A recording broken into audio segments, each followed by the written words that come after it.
नमस्कार, रेवती रेसिपीजमध्ये आपलं स्वागत आहे। आज आपण मिलेट वर्ष साजरा करतोय, त्यामुळे आपण थालीपीठची भाजणी कशी बनवतात ती पाहतोय।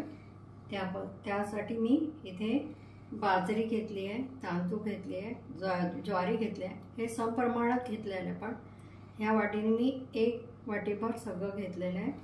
गव्हाचा वापर नाही केला आहे यामध्ये मी।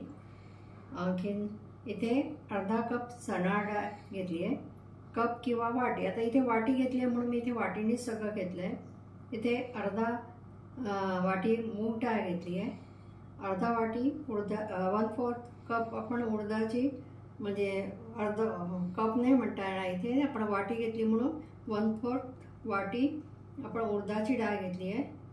अर्धा वाटी मूग घेतला आहे आणि हे इथे धणे घेतलेले, हे पाव वाटी धणे घेतलेले। हे तर इथे मी कढई गरम करत ठेवलेली आहे। इथे सगळे आपण धान्य जे आहे ते घालून घेऊया, सगळे एकत्रच भाजणार आहोत आपण।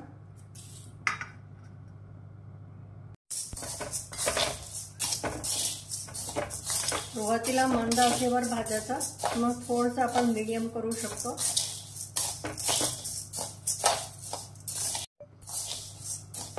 आता मी थोडा मीडियम गॅस केलेला आहे। आता एक साधारण 5 मिनिटं मीडियम गॅसवर भाजून घेऊया। आता ह्याच्यातच मी धणे पण टाकून देणार आहे, म्हणजे छान भाजल्या जातात।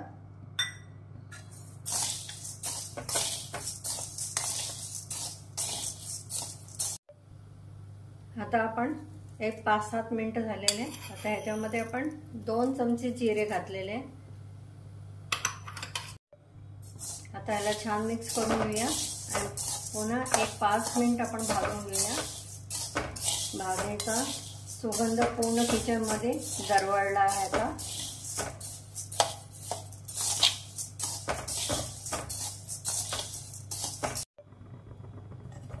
आता मी गॅस सिम केलेला आहे। आता सिम गॅसवर एक साधारण अजून 5 मिनिटं भाजून घेऊया।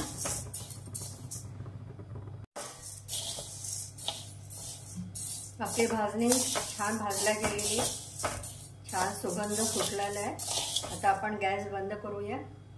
आपल्याला भाजायला साधारण सिम गॅसवर ठेवलं तर 10 ते 15 मिनिटं लागतात। आता मी गॅस बंद केला। आता याला थंड होऊ देऊया आणि गिरणीतनं असं जाडसर आपण दळून आणायचं।